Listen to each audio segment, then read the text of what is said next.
Justice for Aarthi.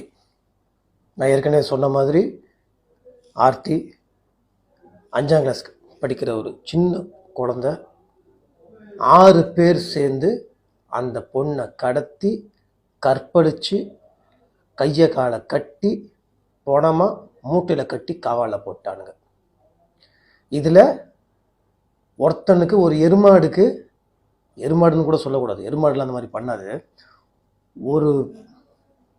ஒருத்தனுக்கு 59 வயசு, இன்னொருத்தனுக்கு அவன் மைனரான், அவன் 18 வயசே ஒன்று வரலையே அவனுக்கு. இவங்களுக்கு என்ன தண்டனை கிடைக்க போகுதுன்னு நம்மளுக்கு தெரியல. இவனுக்கு உடனே இதில் மன்னிப்புன்றது தெரியாமல் செய்கிறவங்களை மன்னிக்கலாம், இது கொடூரம். இவங்களுக்கு என்ன மன்னிப்பு? நம்மக்கிட்ட ஒரு ப்ராப்ளம் என்னென்னா, இன்றைக்கி ஜஸ்டிஸ் ஃபார் ஆர்த்தின்னு சொல்லுவோம், கொஞ்ச நாள் போராடுவோம், அப்புறம் மறந்துடுவோம். நம்மளுக்கு மருதி ஒரு பெரிய ப்ராப்ளம். That includes me. நான் மட்டும் ரொம்ப இதுன்னு சொல்ல வரல. ஏன்னா ஒரு விஷயம் நடந்தால் திடீர்னு அதை பற்றி ரொம்ப பேசுவோம். இந்த கொரோனா டைமில் இருக்கிற கார்ப்பரேஷன் ஒர்க்கர்ஸ் நம்ம அவங்க எல்லாத்தையுமே பயங்கரமாக பூலாம் போட்டு அவங்கள மேலே அவங்கள அப்படி பண்ணி இப்படி பண்ணி அதுக்கப்புறம் மறந்தாச்சு. அதுக்கப்புறம் எல்லாத்தையும் மறந்துட்டோம். இப்போ கார்ப்பரேஷன்காரங்க ரோட்டில் பார்த்தா, அந்த சகோதரர்களை பார்த்தா நம்மளுக்கு பெருசாக ஒரு ஃபீல் வராது. ஏன்னா நம்மளுக்கு மருதி அந்த டைமில் நம்மளுக்கு ஒரு அந்த மாதிரி இது இருக்கக்கூடாது. அந்த ஆர்த்தி அந்த குழந்தை இடத்துல என் பொண்ணையோ உங்கள் வீட்டு பொண்ணையோ உங்கள் சொந்தக்கார பொண்ணையோ அவங்கள வச்சு பாருங்கள்.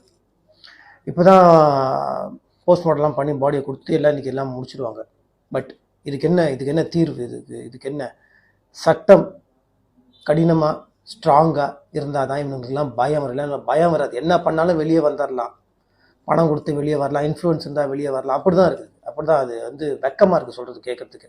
இந்த ஆம்பளைங்களுக்கு 70-80 வயசு ஆம்பளைக்கு ஆனாலும் அவனுக்கும் வெறி அடங்காது.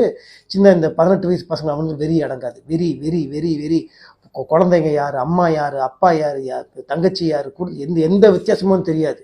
இந்த மாதிரி ஒரு கேவலமான கொடூரமான புத்தி இருக்கிறவங்களெல்லாம் நம்ம விட்டுறவே கூடாது. பயம் இருக்காது.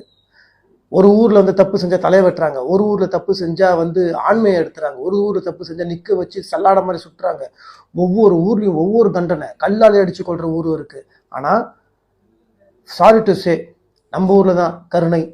யாருக்கு கருணை பார்க்கணும்? ஒரு விவஸ்தை இல்லாமல் கருணை பார்த்து அவனை அந்த ஆமாம் மைனர், அவன் பாவம் அப்படின்னு அவனை சீர்திருத்த பள்ளியில் போட்டு அவனுக்கு அவனுக்கு ஏதாவது ஒரு ஆர்ட் சொல்லி கொடுத்து, டெய்லரிங்கோ இல்லை கார்பெண்டர் ஒர்க்கோ சொல்லி கொடுத்து அவனை கடையெல்லாம் வச்சு அவனை அவ்வளோதான்.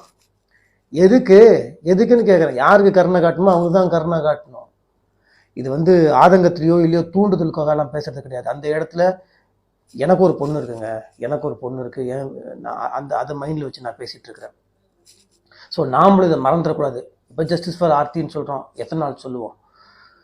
அந்த இழப்பு அவங்களுக்கு இழப்பு தான். இது நம்மளுக்கும் மறந்து போயிடும். அதுக்கப்புறம் நம்மளுக்கு அடுத்தது என்ன, அடுத்த இஷ்யூக்குள்ளே போயிடுவோம், நம்மளும் டைவர்ட் ஆகிடுவோம். தனக்கு வந்தால் தான் தெரியுன்ற மாதிரி அந்த குழந்தைக்கு நடந்தது நம்ம வீட்டு குழந்தைக்கோ நம்மளுக்கு வேண்டியவங்களுக்கு நடந்தால் என்ன ஆகும்? அப்படி யோசித்து பார்த்தோன்னா இதில் ஒரு தீர்வு கிடைக்கும்.